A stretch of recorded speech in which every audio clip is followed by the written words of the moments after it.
Hello बच्चों, आज हम लोग एनसीईआरटी हिस्ट्री क्लास 6 के अध्याय 1 के सभी महत्वपूर्ण प्रश्नों का उत्तर जानेंगे। तो बच्चों, वीडियो शुरू करने से पहले अगर आपने हमारे YouTube चैनल को अभी तक सब्सक्राइब नहीं किए हैं तो इस वीडियो के नीचे लाल रंग का एक सब्सक्राइब बटन है, उसे दबाकर चैनल को सब्सक्राइब कीजिए। साथ में नोटिफिकेशन बेल को दबाकर ऑल सिलेक्ट कर लीजिए। इससे आपको हमारी हर नई वीडियो की लेटेस्ट अपडेट मिलती रहेगी। तो चलिए अब वीडियो शुरू करते हैं। तो प्रश्न संख्या 1 में है, निम्नलिखित का सुमेल करो। यानी यहाँ पर आपका 2 कॉलम दिया हुआ है। पहला कॉलम में है नर्मदा घाटी, मगध, गारो पहाड़ियाँ, सिंधु तथा इसकी सहायक नदियाँ, फिर है गंगा घाटी। तो दूसरा कॉलम में आपका दिया हुआ है पहला बड़ा राज, आखेट तथा संग्रहण, लगभग 2500 वर्ष पूर्व के नगर, आरंभिक कृषि और प्रथम नगर।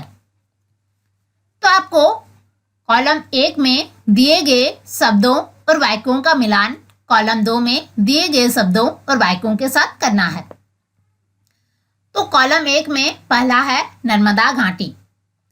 तो नर्मदा घाटी का मिलान होगा आखेट तथा संग्रहण के साथ, क्योंकि नर्मदा एक नदी है और नर्मदा नदी के आसपास का जो क्षेत्र है उसे नर्मदा घाटी कहा जाता है।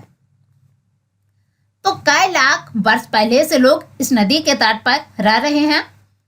तो वे अपने भोजन के लिए जड़ों, फलों तथा जंगल के अन्य उत्पादों का यहीं से संग्रह किया करते थे और वे यहाँ जानवरों का आखेट यानी शिकार भी करते थे। इसलिए नर्मदा घाटी का मिलान होगा आखेट तथा संग्रहण के साथ। फिर है मगध।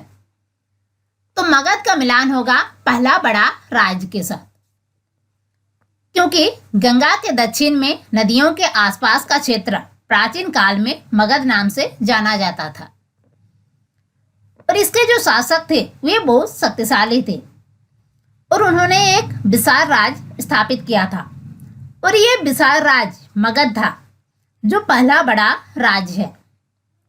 इसलिए मगध का मिलान होगा पहला बड़ा राज्य के साथ। फिर है गारो पहाड़िया। तो गारो पहाड़िया का मिलान होगा आरंभिक कृषि के साथ, क्योंकि गारो पहाड़िया में कृषि का विकास हुआ था। फिर है सिंधु तथा इसके सहायक नदियां। तो सिंधु तथा इसके सहायक नदियों का मिलान होगा प्रथम नगर के साथ, क्योंकि सिंधु तथा इसके सहायक नदियां उन्हें कहते हैं जो एक नदी में मिल जाती है।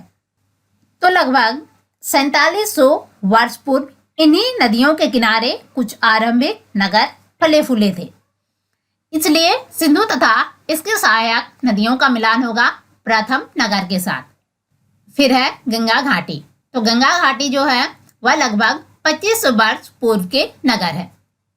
इसलिए इसका मिलान होगा लगभग 2500 वर्ष पूर्व के नगर।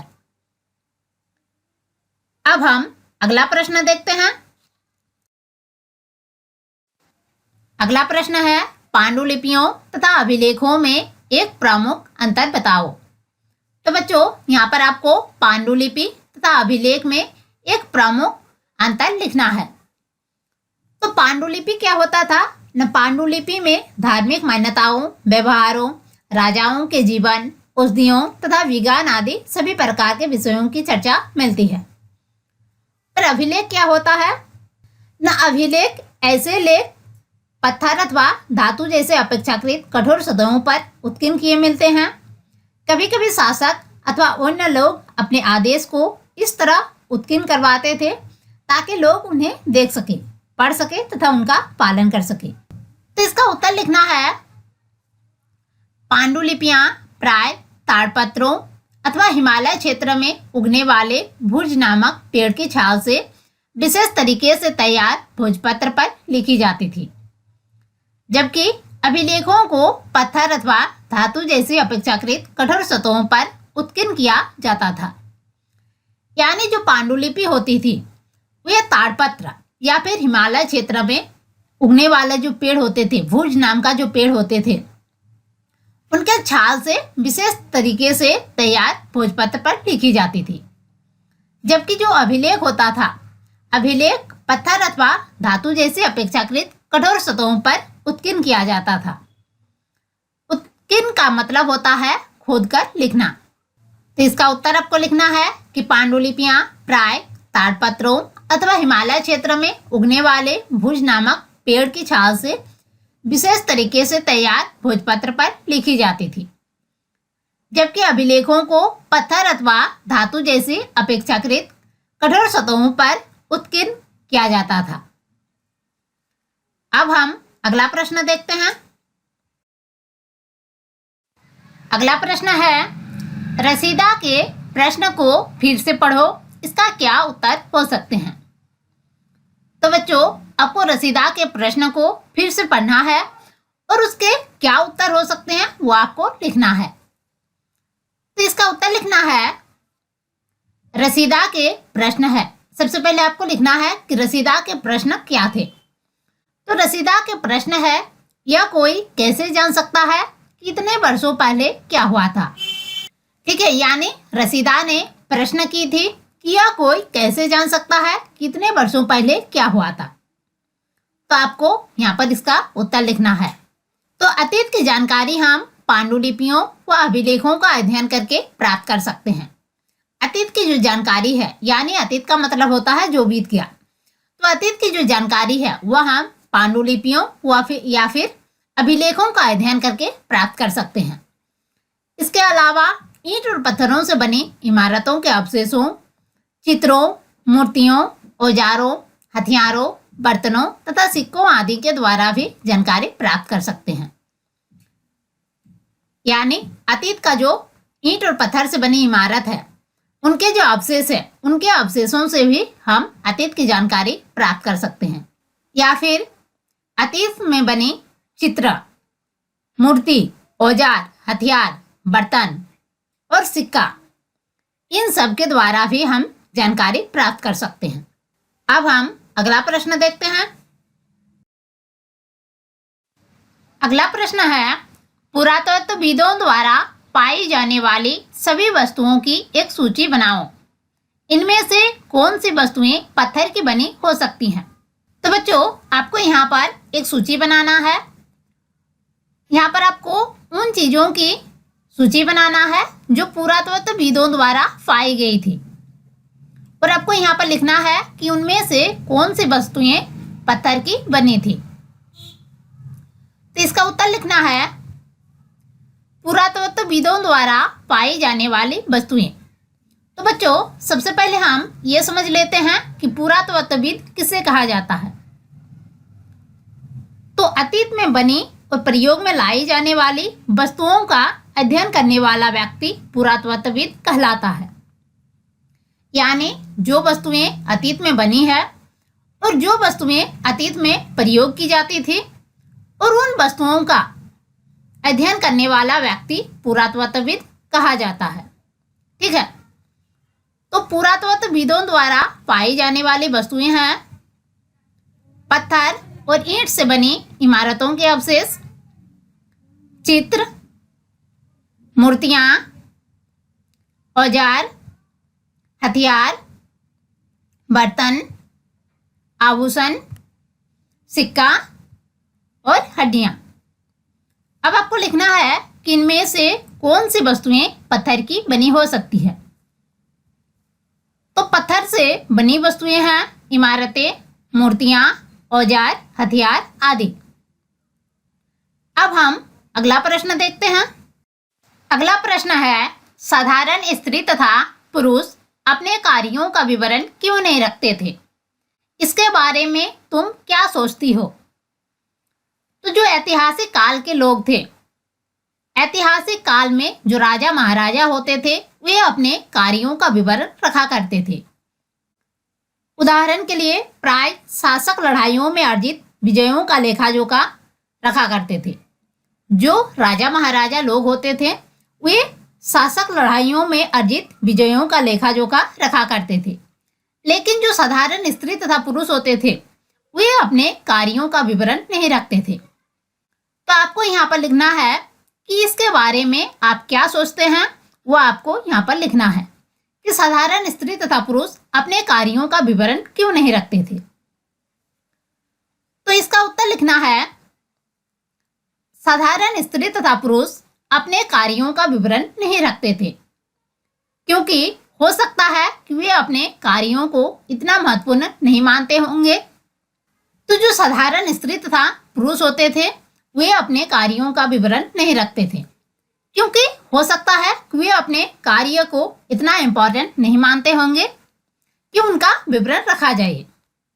ठीक है, या फिर ये भी हो सकता है कि वे लोग इतना पढ़े लिखे नहीं थे। तो साधारण स्त्री तथा पुरुष अपने कार्यों का विवरण क्यों नहीं रखते थे? क्योंकि हो सकता है कि वे अपने कार्यों को इतना महत्वपूर्ण नहीं मानते होंगे कि उनका विवरण रखा जाए, या फिर ये भी हो सकता है कि वे लोग इतना पढ़े लिखे नहीं थे। अब हम अगला प्रश्न देखते हैं। अगला प्रश्न है, कम से कम 2 ऐसी बातों का उल्लेख करो जिनसे तुम्हारे अनुसार राजाओं और किसानों के जीवन में भिन्नता का पता चलता है।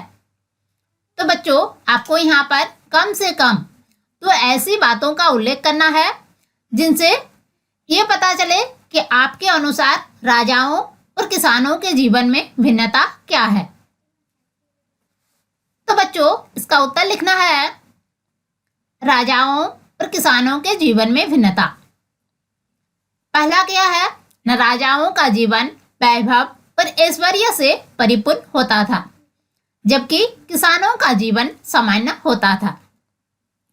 यानी जो राजा महाराजा होते थे उनका जीवन वैभव और ऐश्वर्य से परिपूर्ण होता था, यानी उनका जीवन जो है धन दौलत और सुख शांति से परिपूर्ण होता था, जबकि किसानों का जो जीवन है वह सामान्य होता था। दूसरा लिखना है, राजा अपने शासक लड़ाइयों में अर्जित विजयों का लेखा जोखा रखा करते थे। जो राजा महाराजा लोग होते थे वे अपनी शासक लड़ाइयों में अर्जित जो विजय प्राप्त करते थे उनका लेखा जोखा रखा करते थे। लेकिन जो साधारण किसान होते थे वे अपने कार्यों का लेखा जोखा नहीं रखते थे। तो यहाँ पर आपको पहले लिखना है कि राजाओं और किसानों के जीवन में भिन्नता, उसके बाद आपको डैश देना है। फिर 1 नंबर में लिखना है, राजाओं का जीवन वैभव और ऐश्वर्य से परिपूर्ण होता था जबकि किसानों का जीवन सामान्य होता था। फिर आपको 2 नंबर में लिखना है, राजा अपने शासक लड़ाइयों में अर्जित विजयों का लेखा जोखा रखा करते थे जबकि किसान अपने कार्यों का लेखा जोखा नहीं रखते थे। अब हम अगला प्रश्न देखते हैं। अगला प्रश्न है, पृष्ठ 1 पर शिल्पकार शब्द का पता लगाओ। आज प्रचलित कम से कम 5 भिन्न शिल्पों की सूची बनाओ। क्या यह शिल्पकार स्त्री, पुरुष और स्त्री तथा पुरुष दोनों होते हैं? तो बच्चों, आपको अपने बुक से जो है पृष्ठ 1 पर शिल्पकार शब्द का पता लगाना है कि पृष्ठ 1 पर कहाँ पर शिल्पकार शब्द लिखा हुआ है। ठीक है, और शिल्पकार का मतलब होता है कि मिट्टी, पत्थर और धातुओं के द्वारा काफी मेहनत के बाद शिल्प निर्माण करने वाले कारीगर को शिल्पकार कहते हैं। ठीक है, फिर आपको आज प्रचलित कम से कम 5 भिन्न शिल्पों की सूची बनाना है और आपको लिखना है कि क्या ये शिल्पकार जो है ये स्त्री है या फिर पुरुष होते हैं या फिर स्त्री तथा पुरुष दोनों होते हैं। तो बच्चों, आपको इसका उत्तर लिखना है, आज प्रचलित भिन्न शिल्पों की सूची। पहला है भवन शिल्प, यानी जो भवन का निर्माण करता है। तो भवन शिल्पकार जो होते हैं वे अधिकतर पुरुष ही होते हैं, इसलिए ये होगा पुरुष। दूसरा है चर्म शिल्प। चर्म शिल्प का मतलब है जो चमड़ा से वस्तुओं का निर्माण करता है। तो चर्म शिल्प भी अधिकतर पुरुष ही होते हैं। फिर है हस्तशिल्प। हस्तशिल्प का मतलब होता है जो हाथ से नई नई चीजें बनाता है। तो हस्तशिल्प जो है ये स्त्री तथा पुरुष दोनों होते हैं। चौथा है काष्ठ शिल्प। काष्ठ का मतलब होता है लकड़ी, यानी लकड़ियों से जो वस्तुएं बनाई जाती है उसे काष्ठ शिल्प कहते हैं। तो काष्ठ शिल्पकार भी अधिकतर पुरुष ही होते हैं। और पांचवा है मृण शिल्प। मृण शिल्प कला में क्या होता है न कुम्हार मिट्टी के द्वारा मिट्टी के बर्तन और मूर्तियां आदि बनाता है, उसे मृण शिल्प कला कहते हैं। तो मृण शिल्प का जो काम है वे स्त्री तथा पुरुष दोनों करते हैं। अब हम अगला प्रश्न देखते हैं। अगला प्रश्न है, अतीत में पुस्तकें किन किन विषयों पर लिखी गई थी? तुम इनमें से किस पुस्तकों को पढ़ना पसंद करोगी? तो बच्चों आपको यहाँ पर लिखना है कि अतीत में पुस्तकें किन किन विषयों पर लिखी गई थी। अतीत का मतलब होता है जो बीत गया, ठीक है। फिर आपको लिखना है कि इनमें से आप किस पुस्तकों को पढ़ना पसंद करेंगे। तो बच्चों इसका उत्तर लिखना है, अतीत में पुस्तकें निम्नलिखित विषयों पर लिखी जाती थी। पहला है धार्मिक मान्यताओं व व्यवहारों पर। दूसरा है राजाओं के जीवन पर। तीसरा है औषधियों तथा विज्ञान पर। और चौथा है महाकाव्य, कविताएं तथा नाटक पर। अब आपको लिखना है कि आप इनमें से किस पुस्तकों को पढ़ना पसंद करेंगे, ठीक है। तो आप जिस भी पुस्तक को पढ़ना पसंद करेंगे उसका नाम आपको यहाँ पर लिखना है। तो बच्चों आई होप ये वीडियो आपके लिए काफ़ी हेल्पफुल रहा होगा। तो इसी तरह के हेल्पफुल वीडियोज पाने के लिए इस वीडियो को लाइक कीजिए, चैनल को सब्सक्राइब कीजिए, साथ ही साथ इसे अपने दोस्तों के साथ अधिक से अधिक शेयर कीजिए ताकि आपके दोस्तों को भी इस वीडियो का बेनिफिट मिल सके।